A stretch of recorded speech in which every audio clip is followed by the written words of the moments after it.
unofficial Universal Orlando podcast is a member of the Mice Chat Podcast Network. MicePod.com. Now, discover the universe, one theme park at a time.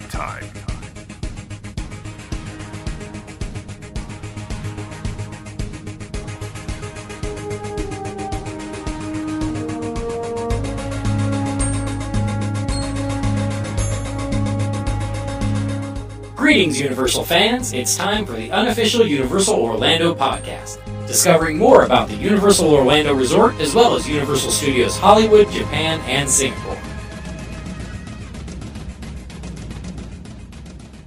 Hello everyone and welcome to episode 76 of the unofficial Universal Orlando podcast, brought to you in association with MiceChat.com and sponsored by Heather over at Be Our Guest Destinations. I'm your host for this show, Lee, and joining me, as always, are my good friends Hunter. What's up, everyone? Darren. What up, Internet? And my lovely wife, Tracy. Hello. How is everybody? Yeah, Oh, excellent. Another week, another podcast. Indeed. This one's an exciting one. Just It a is. little. Lee was sweating bullets. Oh, yes. Before we get into that anyway, let's head over for our usual UUOP news update. Hello, everyone. Tracy here with your news update. On January the 25th, Universal Studios Hollywood began their celebration of the Lunar New Year and the Year of the Horse with festive decor at their new Universal Plaza. Megatron will be speaking to guests in Mandarin, and other iconic characters will be dressed in Chinese attire. Now, this event runs until February the 9th. And we told you a couple of shows ago that TNA Wrestling would not be returning to record their shows at Universal Orlando this year. Well, it looks like they will be returning after all. TNA have announced that they will return to Universal Studios Florida in March after the lockdown pay-per-view event. Universal have announced 3 more acts for this year's Mardi Gras event. They are A Great Big World, Huey Lewis and the News, and Weezer. Sorry to interrupt there, Tracy, but the new Mexican restaurant at Universal Orlando's City Walk opened its doors to guests for the first time yesterday. Yes, Antojito's authentic Mexican restaurant had its first soft opening on January 24th, and it seems to have gone down a storm. Although this was only a soft opening, Universal Orlando did post on their Facebook page that the new eatery will officially open on February the 5th. So if you've been or you're planning on going, we'd love to hear what you thought. You can email us a review to podcast@uuopodcast.com, post it on our Facebook page at facebook.com/uuopodcast, and you can even include some pictures if you like. Or, even better, when you're there, pull out your phone and record us a little review and email it to us, again, at podcast@uuopodcast.com, and we'll play them on the show. Back to you, Tracy. And finally, a celebration of Harry Potter took place at Universal Orlando this past weekend, and as part of the event they were trialling warm butterbeer. And we have heard from friends that have tried it that it's like a butterscotch latte, super creamy and delicious. Now, Eric had attended the event on Saturday, and you can see his pictures on the latest Orlando Park Hopper at MiceChat.com, and Darren attended on Sunday. We will discuss it on the next episode with him, but here's a brief wrap-up of his thoughts of the park. Let's over to a word from our sponsor, and back to the show. Hey everybody, Darren here. I'm at the Harry Potter celebration in Universal Orlando. Currently walking through Hogsmeade. It's really packed. Already been over to the expo at Universal Studios side. It was pretty neat, a lot of cool photo opportunities, and you had a chance to get sorted into your house, which was also pretty neat. Been to a Q&A here with the prop masters that brought the props from Harry Potter to life here in Hogsmeade, which was a really neat talk. Have some more on that. And we also went to one for the general props for Harry Potter, the movies. And went to a fan Q&A with with stars, including Neville Longbottom, Luna Lovegood, and the Weasley brothers. So it's been a great day here, and I'm all about set. So I think there's only one thing left to do, and that's Ride Forbidden Journey. I of course have my butterbeer in hand. Sorry, I was dodging the crowds there. And ready to go get in line. Have a good one, guys.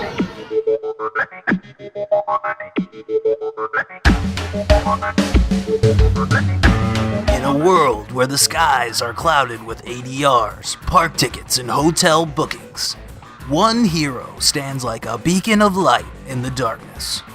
Heather, at Be Our Guest Destinations. She can book all of your Universal Orlando vacation needs, and her service is free for you. If you're staying on Disney property for some reason, she can even book Universal tickets that include transportation. How awesome is that? She's also an authorized Disney vacation planner, as well as being able to book all cruise lines. So if you are planning on battling Megatron alongside Optimus Prime on the Transformers ride, or having a duff in the Springfield area, or planning even further ahead to visit Harry Potter and Diagon Alley this summer, contact Heather at 1-800-796-6240 or via email at heather@destinationsinflorida.com today, and don't forget to tell her that you're repping the UUOP. We now return you to your regularly scheduled programming.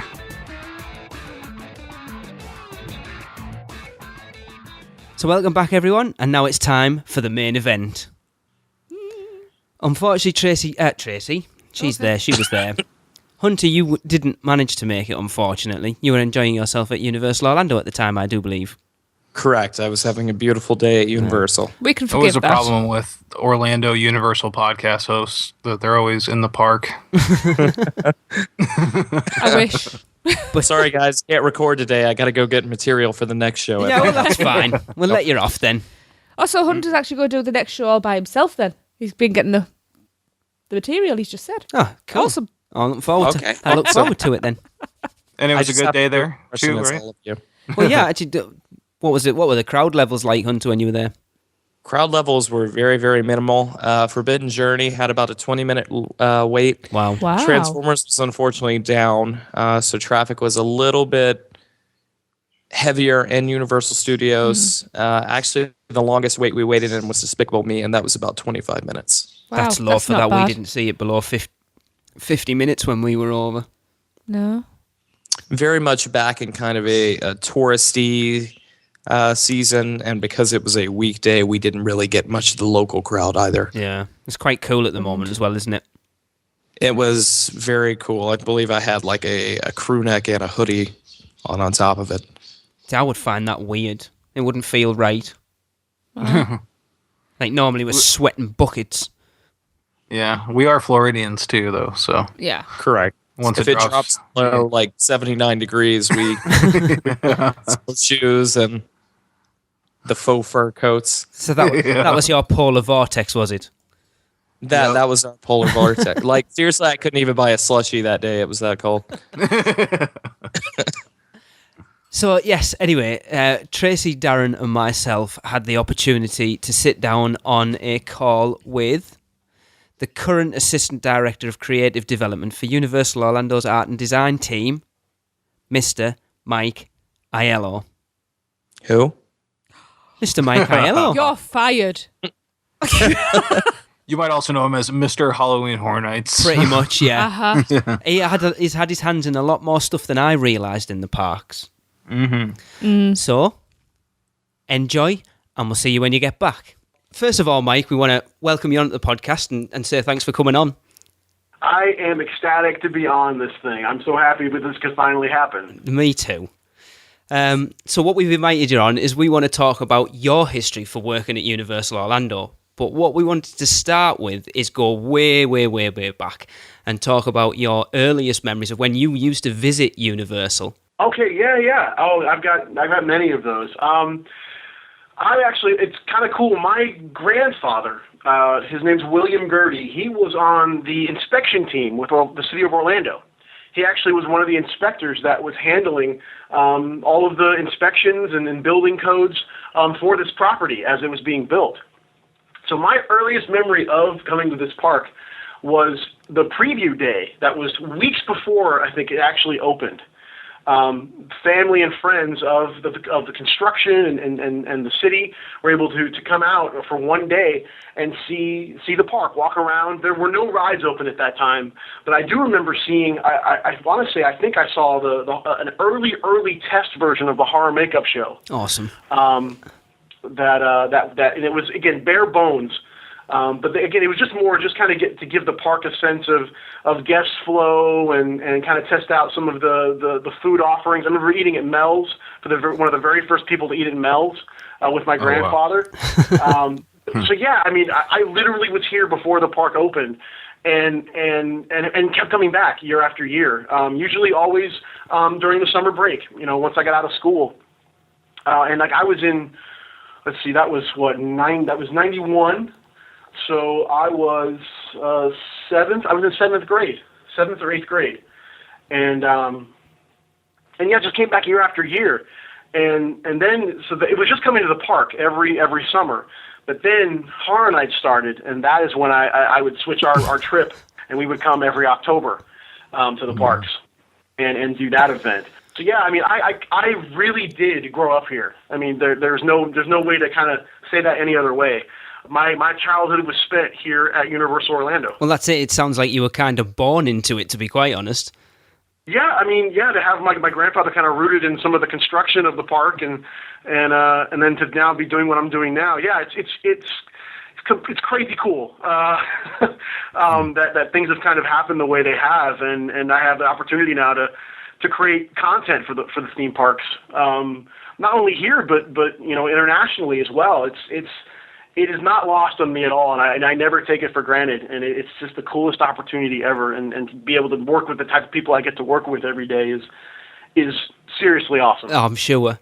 So take us back to when you first started working at Universal. When was that? That was in 1996. It was my senior year in high school. It was around, my hire date is March 8th, 1996. And I remember that we had to go to this, it wasn't even a building on property where we had to go. I was just interviewing for an operation position, and I didn't know what it was yet. I basically just showed up. I was graduating from high school, and I knew I was starting to figure out college stuff, and I just wanted to have some pocket change. So, being at Universal so many times that I had at that point, it was the first place I went. I literally went no place else. I show up for a job interview, and the woman's name was Mimi Lipka, and she was hiring at that time. And she said, we've got this Jaws attraction. And I was like, no, I know it by heart. I'd written it a million times. And I started doing the spiel for her. She goes, "Whoa, don't waste it yet. Let's get you in a room with someone that needs to hear this." That's awesome. So they had me go away with a piece of the script of the spieling. And about 10 minutes later, I'm in this room with a bunch of other potential Jaws spielers, and just kind of did my thing. And I found out that day. Like, I walked out of the room, they said, "We'd like to bring you on as a part-time basis." And I remember going home to my mom, and I played it up like I didn't get a job. And I went up to her, I'm like, "Hey, I didn't get anything." And my mom was so upset. She's like, "I can't believe it." Because I mentioned that I read for Jaws. And she's like, "You know that attraction by heart. How could they not hire you?" And then I laid it on her that I had gotten hired. And I remember we went to Red Lobster that night as a celebratory dinner. It's ridiculous. But yeah, I started there. I started in March 8th. Trained for about 3 weeks, and then was on the boat, on weekends until I graduated, and then I went to Valencia, here in town, Valencia Community College, at that time, to start my college career, which honestly wasn't very long. I started at Jaws. I worked at Jaws probably about a year and a half, and it was awesome. I loved every single minute of working in that attraction. It's the coolest feeling at that age to feel like you're in the movie, you know, and you're the guy calling the shots, literally, shooting a grenade launcher. So it was just so cool, and I had such a love for that movie so much. It was the best gig ever. A lot of my friends at that time were, waiting tables and a lot of the circle of friends I was with are all movie-based, friends. They love movies and comics and action figures and all that stuff. So they were working at video stores, and I was the only guy that actually worked at an attraction where I was, killing a shark, 80 times. So what do you do? Fight a shark every day? It was a lot of fun, and honestly, it really did build a core, I think, in just the heart and the mental state I have for Universal Orlando. And you can talk to anybody that's been here as long as I have, and longer. There's just this different mindset towards this theme park and what we bring to the table. And I think it had started there, honestly. I mean, you think back as well, Jaws is probably, or was one of the most iconic rides in that park. Absolutely. Oh yeah, absolutely. It was awesome. It was a fun attraction. It was so different from everything else that was in the current slate of offerings at that time. And it was a great attraction. And a lot of other people started at Jaws. It kind of was a training ground for a lot of people. My supervisor at Jaws is now a vice president. Nice. So I mean, it really is this. It became this kind of proving ground for a lot of people. But I didn't stay there long. I was only there about a year and a half before I made my move to entertainment instead. Ah, cool. So they saw your potential early on, then. Well, kind of. It was more the conversation was actually this: Mike, hey, listen, you have one of the best tours at Jaws, but we got to write you up all the time because you keep changing the script. And we don't want to fire you, so there's an audition this weekend with entertainment. I'm sure they'd love to have you. And I was like, oh, okay, yeah, I'll do that. And it was for Nickelodeon, for Game Lab, which was a tour through the sound stages where they were filming all the Nickelodeon shows at the time that then would end in a game show kind of like Double Dare. Not as messy, but definitely all games, and then we would slime a kid at the end of the show. That's awesome. So it was a tour guide that would then lead guests into this arena, very small arena, where then they would see a host and two co-hosts that would take the guests through Nickelodeon-style games. And I did that for a while. I was there actually a long time. And that kind of opened my eyes to entertainment here. And I also made a decision to kind of foster my career at Universal. I'm not shy about the fact that I didn't go to college at all. Okay. I went about 6 weeks and then stopped. Because and again, I'm not saying this is the way anybody should do this. It's just the way I did. Yeah. And it's worked out okay so far. Yeah. But it was more about, I just felt there was a path that I needed to take, and I needed to devote as much time as I could to a certain path. I knew the goal, and that was at that time, I just wanted to perform as much as I could. Yeah. I was an actor first. I wanted to perform here in anything that I felt I could do. Or was physically able to do at the time. And that's when I auditioned for Blues Brothers and got that role. I was Elwood Blues for years doing the Blues Brothers show. And then I auditioned for the Horror Makeup Show and became a host there and a makeup artist there. Nickelodeon's where I met my wife. I mean, there's so many things that have come out of this company that I attribute to being here. The reason I'm married now, 14 years now, is because I met her at Nickelodeon. Summer actually works the Horror Makeup Show now, doesn't she? Yeah, she does. She's there 3 days a week at the Horror Makeup Show. We used to do the show together. Wow. Twice a week. But yeah, I mean, The idea that this place has really, really given a lot to me. And again, there's been a lot of hard work doing it, but it really is a sense of if you know what you want to do and you know the goals you have, you got to be persistent and get to those goals and make sure you're doing everything you can to get to where you want to go. Always learning, always being respectful of everyone you encounter. Mm-hmm. I think that's the biggest thing, and that's my grandfather and my father instilling that. Yeah. To be, you can have as much talent in the world, but you got to want to have people work with you. Yeah. Yes. That's the biggest thing in this business and in I think any business that you can be happy doing. And this place has done that for me tenfold. I'm so happy to be here, and being able to do what I do is it's awesome. It really is. So I mean, the biggest thing that people or any fans of the parks probably know you for is, and it's already been mentioned, is Halloween Horror Nights. Yeah. How did that come about? I started as a character. I started in 1997. I was in a maze called Hotel Hell. And I wasn't even in the maze the entire length of the run of the event. It was only at the back half.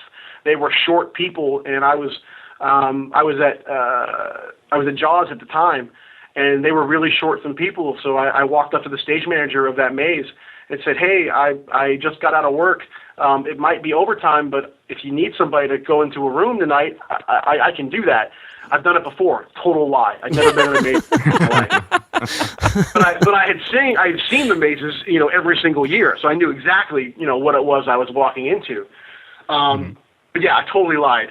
But they're like, oh yeah, we're really desperate. If you could just go over here, get signed in, and we'll get you some makeup, some costume, and we're going to throw you into one of the rooms of Hotel Hell. They went, it's hot, just so you know, it's one of the hottest mazes, but I think you'll have a good time. I'm like, no, I don't care. I'll go anywhere you want. And I was in the laundry room of Hotel Hell in a washing machine, jumping out of a washing machine, as many times as I could in 30 seconds. Okay. Wow. And that really, I got the bug right then and there. I loved everything about that environment. And from there, I had a new quest. I wanted to either somehow be involved in the event, acting at least every year from that point on, or eventually saying, hey, you know what, I would love to figure out how to create some of these things, because I just loved it so much. I've always been a fan of horror. That's another thing from my father. I was literally brought up on classic monsters, and American Werewolf in London, and Nightmare on Elm Street, and Friday the 13th, and films I probably shouldn't have seen at the age I was, but back then it was just different, I think, because I am very specific on what my son can see now, which is so funny because my father wasn't, but I find myself a little more timid to have him watch some of the things I know I saw at 8 years old. But my son's already seen all the classic monster movies, so I'm good Excellent. Yeah. there. But yeah, that was the biggest thing was just wanting to be more involved in that. In Halloween Horror Nights, what else could I do? What's the next step for this? One of the things that kind of led me into Horror Nights was Bill and Ted. That was the turning point. Right. So how do you go from being an actor to becoming, a major part of that creative team who's been doing it for, 10 years now or more? My first official Horror Nights, as far as, looking at creative other than Bill and Ted. But yeah, with Bill and Ted involved, I've been doing it since 2002. I wrote, with Michael Roddy, I wrote the last few pages of the Bill and Ted show in 2002. And that happened. The one thing because I get asked a lot, how do you get where you are? How do you do what you do?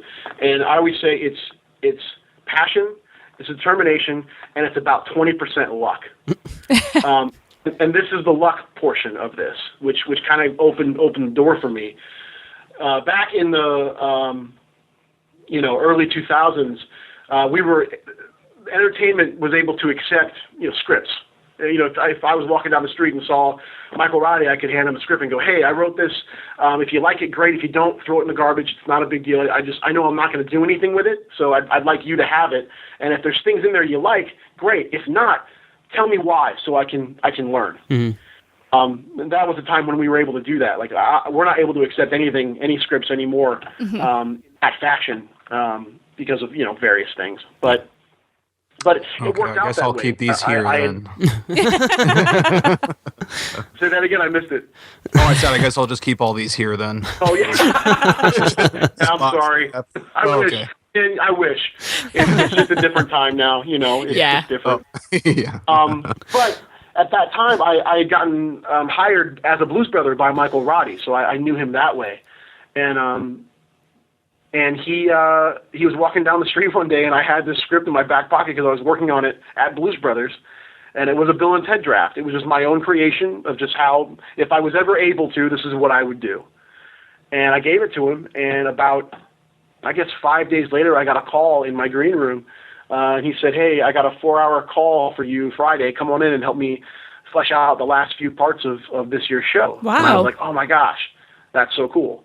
And it was he and I for 4 hours, just throwing bits into the air. And I kind of helped him flesh out the last part of the show that year.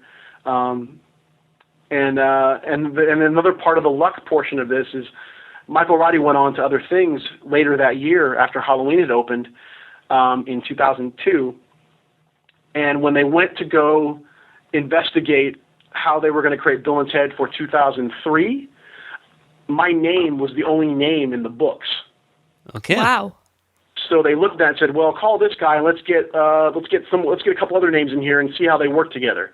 And the other name was a guy named Kenny Bobble, and he and I came in with a couple other people, but by that time they kind of sectioned us off as the writers for Bill and Ted, and we did that from 2003 with Kenny and I until 2008. We wrote the show together, and again, it was only because I had been there for 4 hours the year before.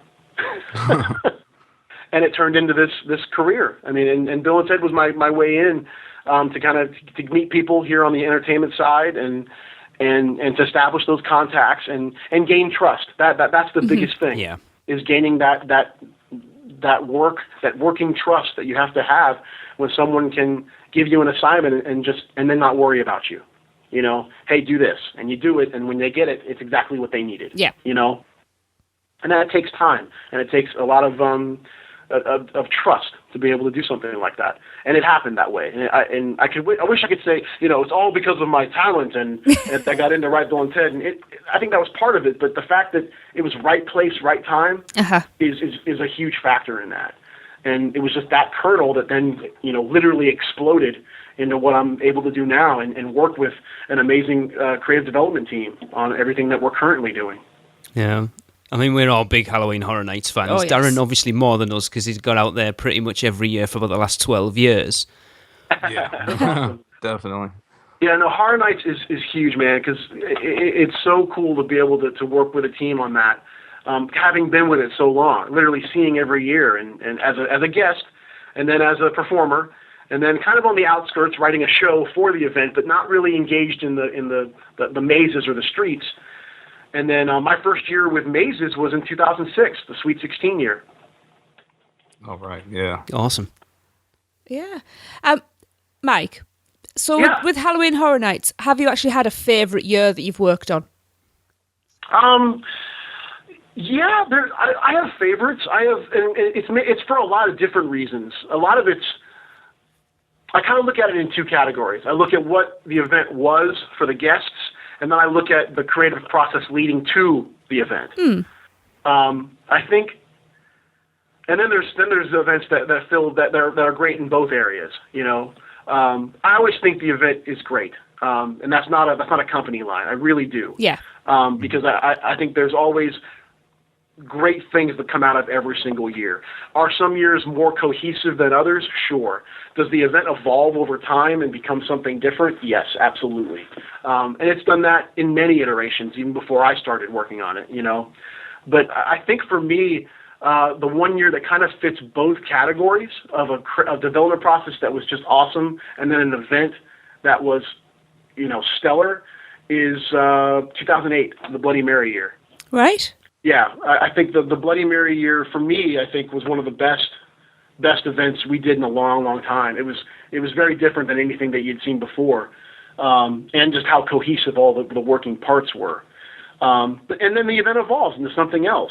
I know one thing that we're really how the event has changed since then, I think, leads to how I think last year's event was just amazing. I loved last year's event. Because it was so different than what we've tackled before. Yeah. And really building the idea that, yes, we've had icons in the past, and we will again. I mean, I will never say never in that realm.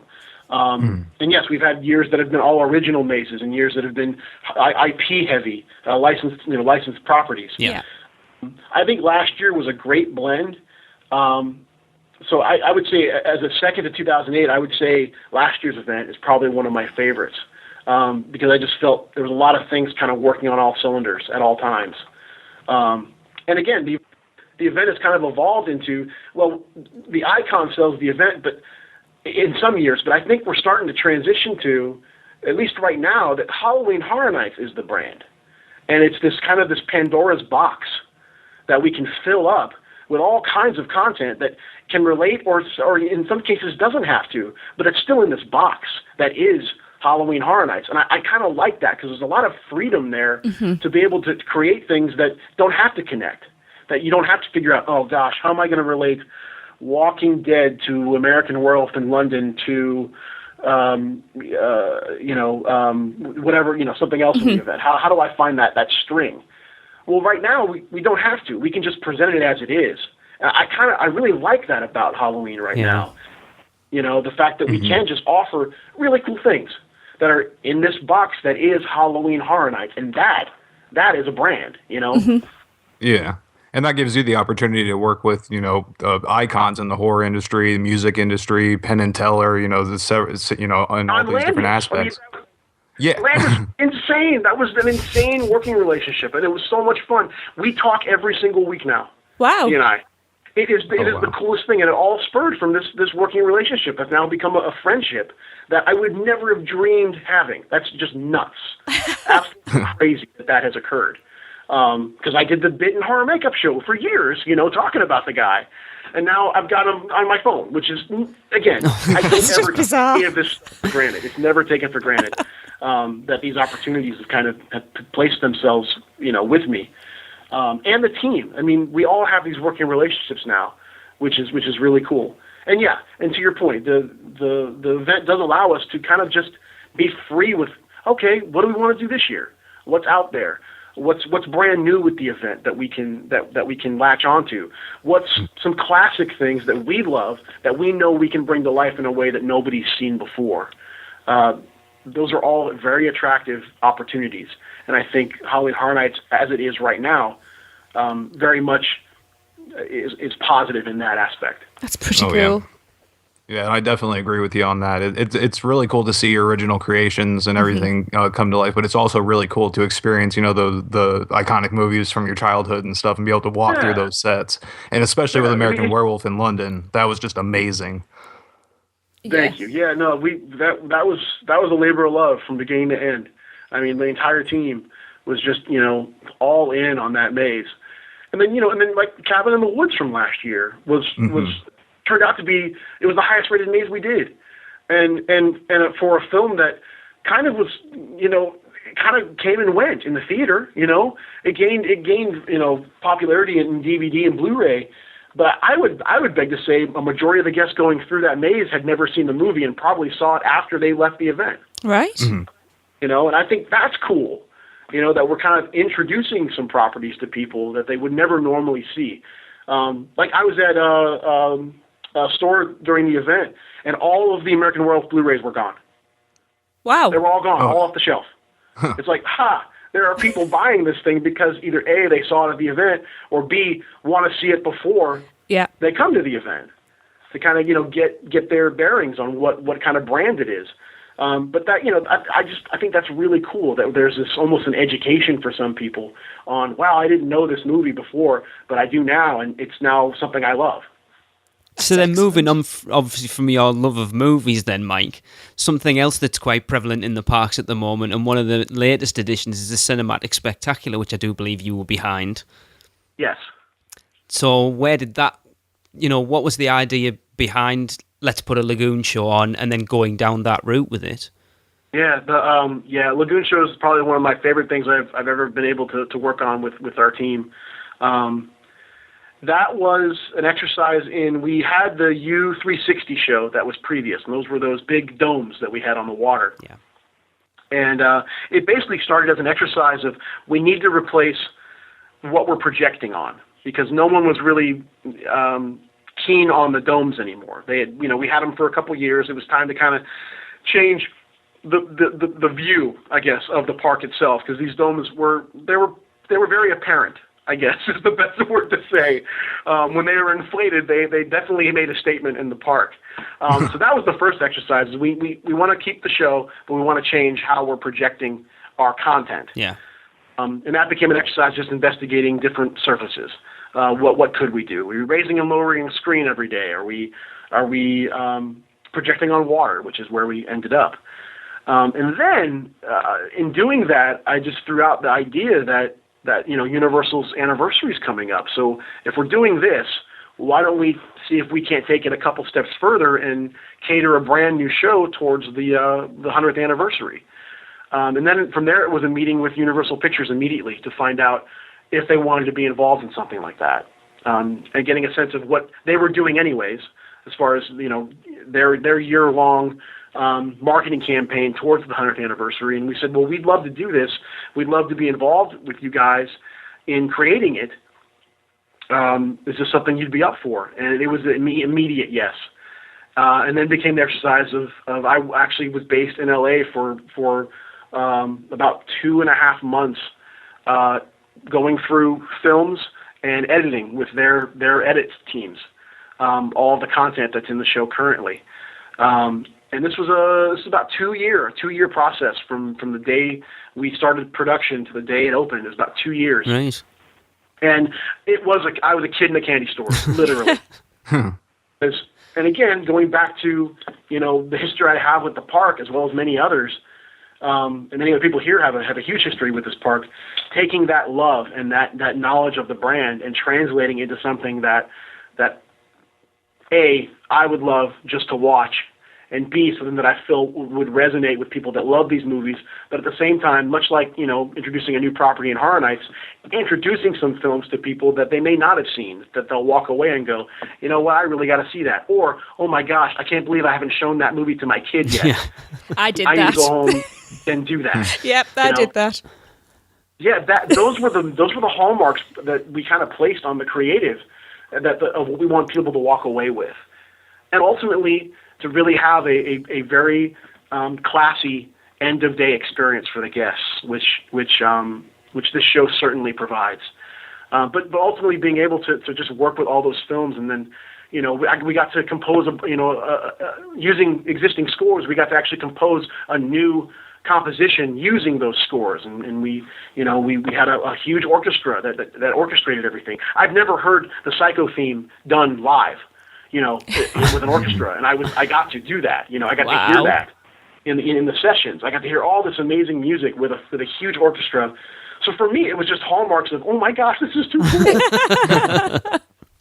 I think that's the one thing that our team really offers, is that we are fans of everything that we're doing. Yeah. There is and I some people don't like this word, but there's this geek obsession with what we do and how we perceive the content that we're able to work with. And you have to be immersed in it. You have to live, breathe, and exist with it 110%, 365. And I think that's why we've been able to be as successful as we are in what we've been able to put out. And the guests, it's apparent in the guests. The ratings for that show were huge and still are. And Halloween, again, the ratings and the guest satisfaction of that event are only going up year after year, which is great, also immense pressure at the same time. But we look at everything as isolated. They're all pieces and parts that go towards a whole, but if you look at the entire thing at once, you're going to go nuts. You got to break it down and look at its pieces one by one, and they're not so daunting. They're not so stressful. They are fun. There's 50% fun in everything that we do, and then the other half is joy. Sounds like a perfect combination. It's just too cool. But yeah, the Lagoon show, and I ramble. I'm sorry. You can stop me anytime. Hey, no, it's fine. No. But the Lagoon show was a labor of love, just like everything else we do. And to be able to take those films and present them in a unique way to those classic scores that the minute you hear, you're immediately taken to the place that you were when you first saw it. Yeah. Like for me, E.T. kind of is the big ending to that show, because it's the last song you hear in the show. It was my first movie-going experience I ever had that I can remember. I remember being in the theater with my mom. I remember the song that played in the pre-show before the movie started. It was Chuck Mangione, Feel So Good. Okay. Wow. that played before the movie started. And then I saw E.T. for the first time, and that affected me greatly growing up. That was one of the first experiences I could remember of being completely immersed, even at a young age, and being all in. And that mindset was the ultimate goal to translate for the guests when they're watching the show in the Lagoon. Yeah, it is. It's an emotional journey. That's why I found it. Yeah, absolutely it is. Yeah. We're very proud of it, and it's done immensely well for the park, and I think the guests walk away with that. It's cliche, but that kiss goodnight, I think, is important. It's the Minion section. We saw the show twice when we were over in August, and then we were wandering around the park while it was going on. Another one, it doesn't matter where I were, when I heard those Minions laughing, it just put a big smile on my face because it's just hilarious. Yeah, Chris Malandandri, who designed those characters, was an absolute genius. Yes. Because they are literally infectious. Oh, yeah. Yes. I was going to say, I know you worked on my favourite area of Islands of Adventure, the Wizarding World of Harry Potter. Yes. And I do believe you were behind the Frog Choir, is that right? Yeah. I led the creative for HP1, Frog Choir, the Tri-Wizard, and the conductor. And so I started all the initial creative with that. That Potter is its own complete atmosphere and immersion there, and just a different level of even working in our partnership that we have with Warner Brothers and the Blair publisher. It's who we're working with right now on the expansion. We're working on that right now. That was also kind of a luck thing at the time, because I was the only one, and this was, God, when was this? 2007, 2008, I guess, when we were first involved, because creative had already, was down a path well before we came in. Because again, our team only deals with anything that involves a live actor, or that is a seasonal type performance, I guess is the best way to put it. Our team does not handle any of the attractions. Right. That's all Universal Creative. But if there's a live performer that's involved with it, we are involved. Right. So I was the only guy that had read all the books at the time that were out at that time. So I said, well, I can come up with some concepts, and then we can see where it goes.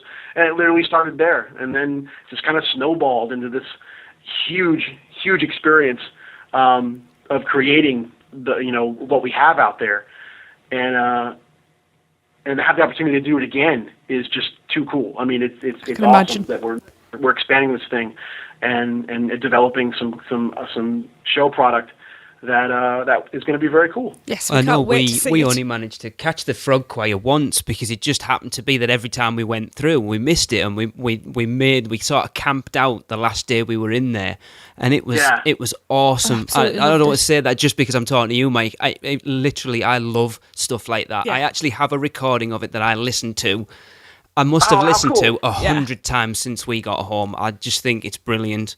It was fun, man. It was fun because, I mean, you present the idea of going, hey, I want to take all the scores and sing them a cappella.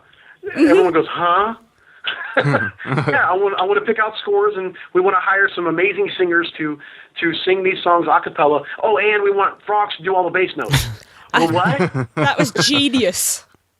But again, it's looking at the movie, because it really is tough to figure out show experiences in the bubble that we're in, as far as how we translate Potter here at Universal Orlando.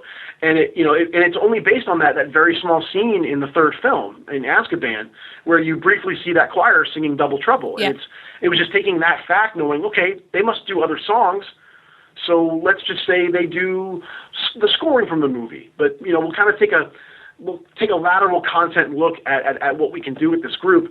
And then we do a song that's from the Yule Ball that the Weird Sisters sing. We do that a cappella instead. And then having the frogs being puppeteered is just cool.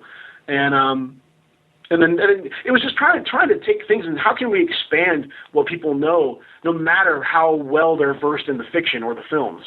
Tri-Wizard Spirit Rally is a good example of us taking where the guests are at that current moment, Hogsmeade and Hogwarts Castle, but also being able to telegraph the fact that the Wizarding World extends beyond just Hogwarts. Yeah. So, why not bring in Durmstrang and the Beauxbaton Academy of Magic and do, and again, in a pitch, it was more like, let's do like a pep rally. But it's not that.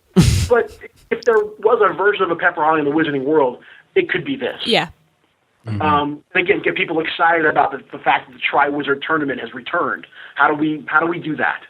And then we've got, and for us, the Beauxbaton girls are, I always looked at them as for girls coming to the park, it's a great visual to attach to. Yes. This park is very male heavy. as far as the characters that we offer, especially at Islands, So to be able to have a group of girls that can dance, we had never done really ballet before outside, so that was a whole new arena we had to get people to get behind and learn. And then you've got the Durmstrang guys, doing the staff routine. Mm-hmm. So yeah, it just kind of worked out. And again, it's all about taking that kernel of what they know in the film and expanding it a little, but just enough so they feel like, oh, I remember that from the movie, even though there's nothing like that in the film. Yeah. As far as that particular setup. Mm-hmm. So that's what we did with that. And then, we've got the conductor, who was always for us a visual signpost. He is your first interaction when you walk into Hogsmeade, and he needs to be that welcoming face that can not only tell the fan what they're about to see as far as the land is concerned, but also anyone that hasn't seen Harry Potter or read the books, he is their go-to person to be able to illustrate everything that's open to them currently. Yeah. I always got funny looks off the conductors because I actually have the Dark Mark tattoo, which didn't serve me very well going into the Wizarding World. So I got quite a few pictures of conductors looking at me rather strangely. That's great. Oh, that was part of it. I mean, I wanted a pot of tattoo, and I thought, we're going to the Wizarding World. I want something that's going to get some attention, and that certainly did. I'm glad that it did. That's awesome. That was brilliant. That's awesome. It again, things like that, and the performers we have here at the park, it's that level of immersion that they. Mm-hmm. It's been very easy to pass that over, and just let you walk by. But the fact that performer was attached to it and gave you a very brief one-on-one experience there, that's what we try to instill in all the performers that we have here at the park. Is what are the little ways that we can do, of things that we can do that will give that one-on-one experience, even in just passing. And those are memories. They're things that you take home with you and will always remember. Yeah, no, and I remember when I came here as a guest, as a kid, and having Doc Brown point me out and go, come here, I want to show you something, have me sit down in the DeLorean. I remember that growing up. Oh, wow. And those were huge. Those are huge things. And it does stay with you, and it does matter. It does resonate and does affect how you deal with other things in your life. Like having kids now, I want my kids to experience those things. I want them to have those memories. And I think that's the coolest thing about themed entertainment, is that it offers those real life tangible memories that you can only get in one particular place at one particular time. And I think that's why theme parks in general just have done so well, just as a form of entertainment, is because it is that level of immersion and that one-on-one contact with something that you love that you can only do at that particular place. Yeah, that's the thing that I love about coming into the Universal Parks is the rule is you leave your adult at the gate and you just throw yourself at the whole experience, and and you really can do it in there. It's a place where, as a geek, I feel very much at home. Sure. Yeah. I mean, you want to guess. I love that phrase. You leave your adult at the door. Yes. You leave your adulthood or whatever you're bringing in. You can leave it there because you're going to be taken on a journey to all kinds of places. Exactly. And that's so important, and it is and should be the first thing that you think about whenever you're creating any content here. Is how are we going to affect the guest? What's the one emotion or takeaway that we want that guest to have, regardless of what this content is about to become? What does it need to be? Yeah, it's we go and see the Blues Brothers show, for example, and it's the only place in the world where I will actually dance in public, and I don't even think about it. Well, and also, having done that show, I can say this: you're probably dancing better than the guys on stage. That's doubtful. I am not a dancer. No, me I would either. classify myself as a mover. Now I like that. And as a 30-year-old man, I will still run after the Bluesmobile anytime I see it in the park, too. Absolutely. Helping them on their quest to get the money for the orphanage. Yeah. Someone's got to help the penguin. Yeah, like looking at that, like being able to say I drove the Bluesmobile is like the coolest thing ever. And the Ecto-1, I did that for a little while. It's like these little hallmarks. You go, man, I did that. That's really cool. Yeah. So moving on a bit then, Mike, what does the future hold for Mike Aiello? Oh, wow. Man, well, there's a lot of Harry Potter in my future and our team's future. Good. In the immediate future. Yeah. But no, we're actually we've got a really cool thing going right now. We've just had I just became assistant director of creative development back in June, which was a brand new position for our team, and kind of reorganized our processes and how we create. A little more streamlined, a little more creatively creatively involved, I guess. Because we for years, the one thing that people don't really know is that our side of things was working hand in hand with art and design. We weren't actually a part of art and design. We were part of our production team. And that has since changed as of June. We are now living and breathing with our art and design partners, who we work with year-round anyways, but we just weren't classified with them, and we actually weren't even in the same building for a little while. So that has been completely reorganized. And again, being able to I now have the opportunity where I can lead our teams towards all of the new entertainment content coming into Universal Orlando. Which is new. I mean, this is the new position for me as of June. And I was a show director prior to that, but now kind of being the guy that spearheads the content and guides our team creatively, but still very much a group. I mean, that's the one thing I'm so adamant about is I may be the guy that ultimately got to call the shot, but we're all getting this together to be able to create the content, because nothing happens with one person. It's impossible. It doesn't. I've seen it time and time again where things are tried by just a single individual that will not work with other people, and it doesn't work. It never does. So to be able to have people around that I've worked with for years already, that I now have the opportunity and the honor of leading, the future is looking really good for us as far as how we're attacking our creative, and even what we're presenting for future, opportunities. We actually can develop things now. We've always been a very reactionary group, entertainment, where in an instant the need is we need a new Lagoon show, go, and there's really not a whole lot of time, although we get there, to actually really develop and put some real time into what the task is. We do things very quickly. Halloween should take a lot longer, but we're able to do it in a year, which still seems like a lot of time when it really isn't, when you consider we start construction in May, Well, Yeah. So I think for us, it really is we're at a turning point right now of just how we create and the opportunities that are being presented to us and that we're actually seeking out and finding are immense, and I'm just really excited for the next couple of years, because the Universal as a whole is just exploding, literally. Yeah. The place is just growing leaps and bounds year after year, and I don't foresee that changing in a very long time. We've got a lot of support in our Comcast partners, our owners, support that I haven't seen ever. I've been through 4 owners of this company. And this phase we're in right now is unprecedented. I mean, it really is a renaissance for Universal Orlando right now, in how we're doing our business and the product that we're putting out and product that we're going to be putting out in the future. So it's cool. I mean, I'm very proud to work here. I don't know if you could tell that or not. just a little. Just a little.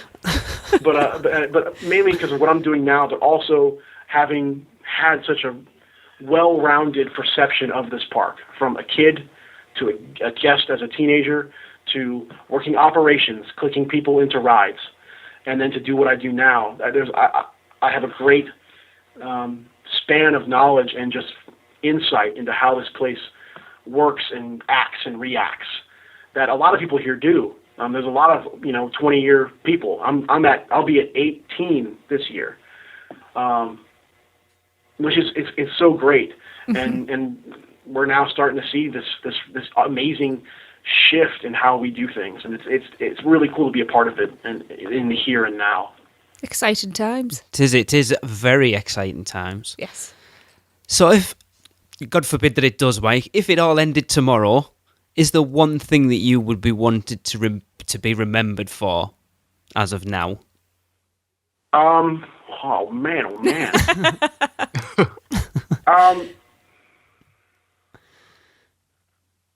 If it all ended tomorrow, I think the one thing I'd want to be remembered by is that I was fun to work with. That's a good answer. That would be the biggest thing. That's a good if legacy. You look back and go, the projects that we've done, that when you think of me, you just smile. Yeah. I think that would be my hope. And, are we talking everything ending or just me? Oh, no, that's a question for me. Well, there'll be nobody to remember anything if it all ended, so... True. There's a couple routes this could go. But no, I think that people would look back and just have a smile on their face knowing that the experience was just fun. Yes, stressful. Yes, challenging. And with all the things the inner workings that we deal with in what we do, which don't hold a candle to what other people do, but that people just have a smile on the process and the experience, because I know I have. That's good. Cool. When you were sticking to script when you were a Jaws skipper, Yes. what was your favourite line to deliver? I only ask because Jaws was my favourite ride. Well, I think this is synonymous with all the skippers. The "We're going home" at the end is like the best thing ever. And then everybody else goes, "Woo!" Yeah. You two were supposed to do that. Sorry. Rubbish co-hosts. Yeah, I think that was my favorite line. And then, and then one thing we always got critiqued on was there are always three, oh my gosh, he's going under the boat. And there was a spacing there that we had to hit every single time. So that was probably the most stressful line in the show, because it's those three oh my goshes that have to happen at distinct times before you say, he's going under the boat. Oh, happy times. Yeah, and then I think another great experience I had at Jaws was when we were training. In the boathouse there was a catwalk above the boats. All right. Yeah, when we were training, we would hide up there and listen to the boats as they were going through to just get knowledge on how things were said and how the effects worked. But there's a catwalk up there. You could sit up there all day and just watch boats go in and out all day. That's pretty cool. And then there was one room at the gas station, in scene 4, that you could see, you could actually stand in, and it was a safe room that, that wasn't affected by the fire, where you could stand there and see the view of the fire from the gas station's point of view. Wow. And see the boat and the shark from a distance. Whoa. It was super cool.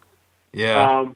And then the other great memory of Jaws was we would do spiel competitions every year, where after the park closed, we would be able to compete in our own spiels.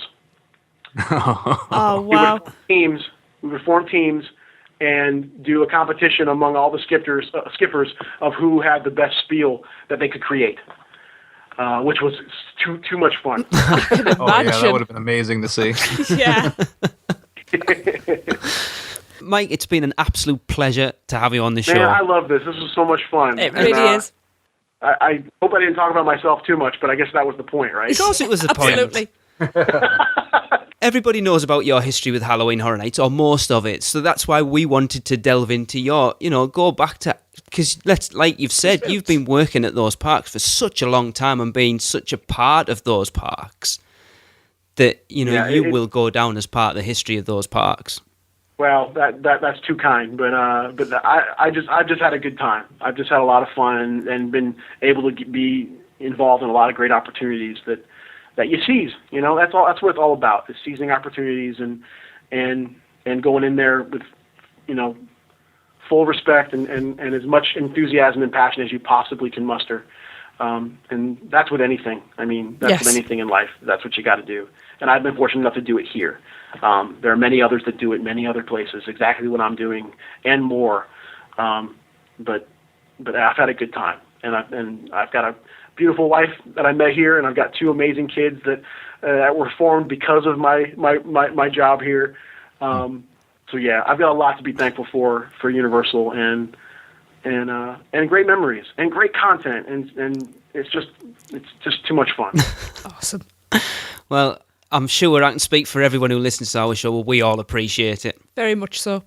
It's our pleasure. It really is. It's cool that what we create is able to be enjoyed by millions of people, and not a lot of people can say that. Nope. And again, it's not taken for granted in the least. Awesome. Good. Well, this has been awesome, guys. It's so nice Yes. talking with you. You And too. you. It's been brilliant. Cheers, Mike.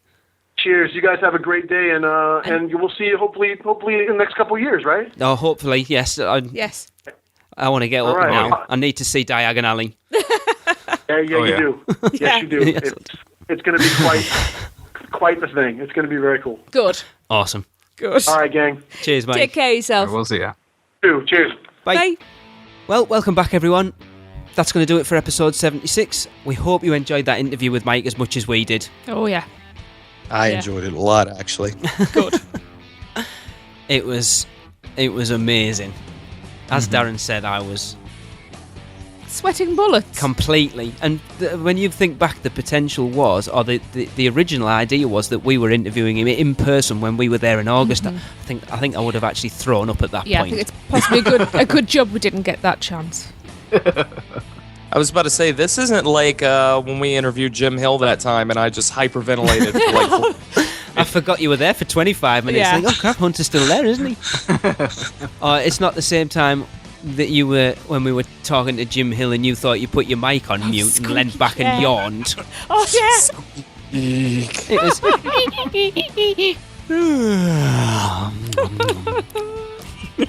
Oh my god. We just looked at each other. So I want to say a big thanks to Universal Orlando's PR for help setting that up. We really Yeah. appreciate it. It was awesome. Mm-hmm. So, as I said, that's it. We'll see you back here next week for another news show. So until then, for Tracy, Darren and Hunter, I'm Lee, and this has been the unofficial Universal Orlando podcast. That does it for another unofficial Universal Orlando podcast. Between shows, we'd love for you to get in touch. So email us with your spews, funny schmits, comments, questions, and news to podcast@uuopodcast.com. Keep up with what's going on every day by following us on Twitter @UUOPodcast and follow Eric in the Parks @UUOPEric. Like our Facebook page at facebook.com/UUOPodcast. Follow us on Instagram and Pinterest @UUOPodcast. Subscribe to our YouTube channel at youtube.com/UUOPodcast. And don't miss a show by subscribing to us on iTunes, and please leave us a review. Not an Apple user? Then head over to uuopodcast.libsyn.com and subscribe to the feed while you're there. You can also find us on Stitcher Radio and at micepod.com. Come find us on our partner site, micechat.com, join the forums, and say hello. So thanks for listening, and remember, be adventurous. This has been a MicePod.com presentation. MiceChat.com